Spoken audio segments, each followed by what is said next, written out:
Daddy, where are you? It was a lovely time, golden time of my life.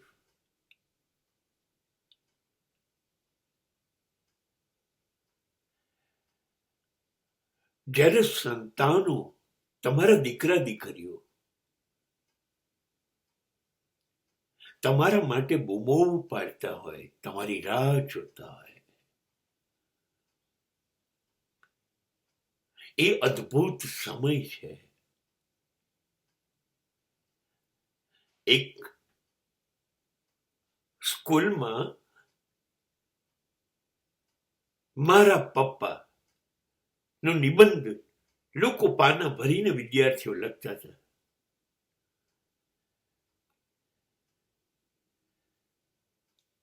અને એક દીકરીએ લખ્યું કે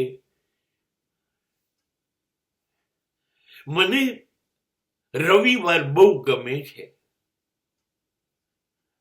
કેમ કે રવિવારે મારા પપ્પા મારી સાથે હોય છે.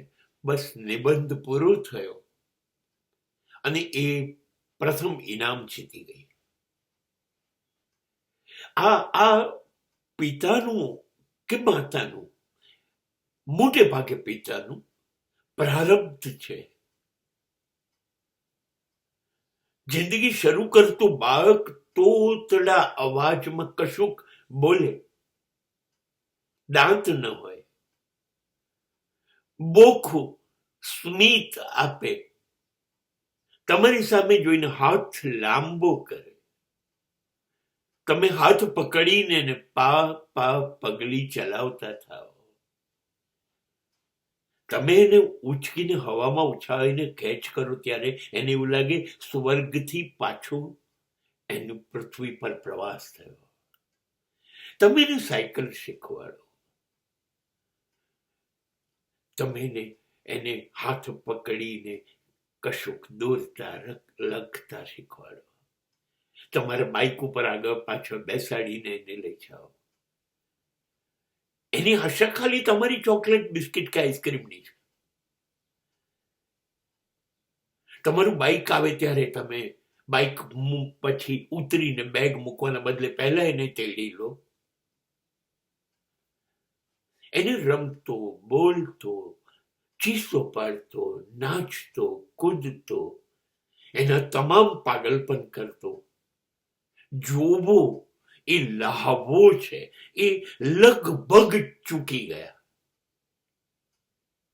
બધા જ પિતા. એને દોડવાનું છે ને, એને મકાનનો હપ્તો, ગાડીનો હપ્તો, બાઇકના હપ્તા, એને કેટલી બધી ચૂકવણી કરવાની. એ દોડતો રહ્યો, એમાં બધું રહી ગયું. અને અચાનક દીકરો બિલકુલ બાજુમાં આવીને ઉભો રહ્યો ત્યારે ખબર પડી કે મારાથી એક વેત ઊંચો છે. ત્યારે ખબર પડી દીકરો મોટો થઈ ગયો, બધું રહી ગયું. અને દીકરાએ અચાનક હાથમાં કાગળ આપ્યો, પપ્પા,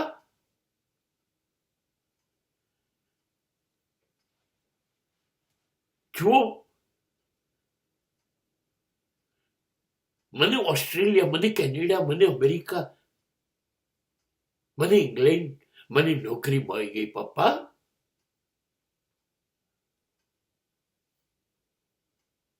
હવે તમે ચિંતા ન કરતા. મમ્મી કાલે ઉદાસ થઈ ગઈ હતી, તારા પપ્પા રિટાયર્ડ. પપ્પા, હવે હું છું ને, અત્યાર સુધી તમે કહેતા હતા, હવે હું છું. ત્યારે ખબર પડી કે શું ચૂકી ગયા. ત્યારે રહેવું તું, ત્યારે સમય નહોતો, હવે હાથ પગ નથી ચાલતા, ઘરડા થઈ ગયા, સાવ શરીર નામનું યંત્ર નકામું થઈ ગયું. ત્યારે એમ થયું હવે આ દીકરાને ખભે હાથ મૂકીને હાથ પકડીને, ત્યારે દીકરો ચાલતો ચાલતો થઈ ગયો, કમાવા જતો થઈ ગયો. પહેલા હું કમાવા ગયો અને દીકરો ચૂકી ગયો, હવે દીકરો કમાવા ગયો અને પણ હું દીકરો ચૂકી ગયો. આપણી કમનસીબી આ છે કે ક્યારેય આપણે સંતાનોના થયા જ નહીં, ક્યારેય ના થયા. એ લોકો આપણને કાયમ મિસ કરતા.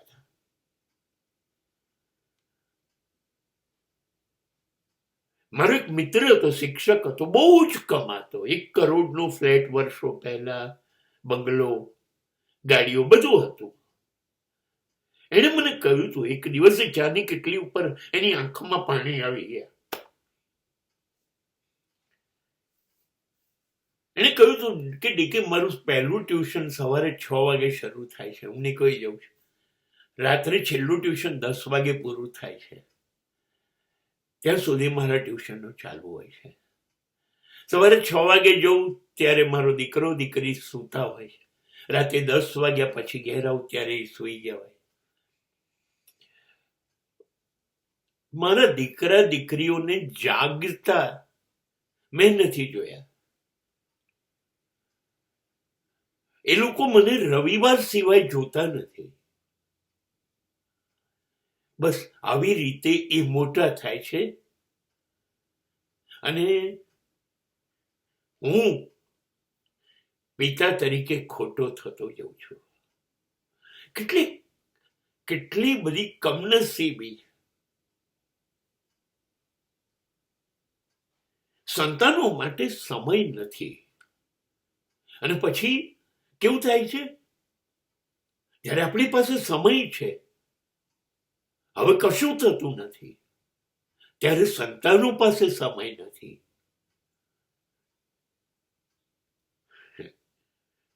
જે વાવ્યું હોય એ જ લણીએ ને, કે બીજું કઈ.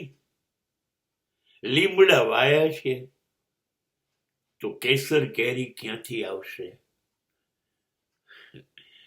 લીંબો જ આવે ને કડવી.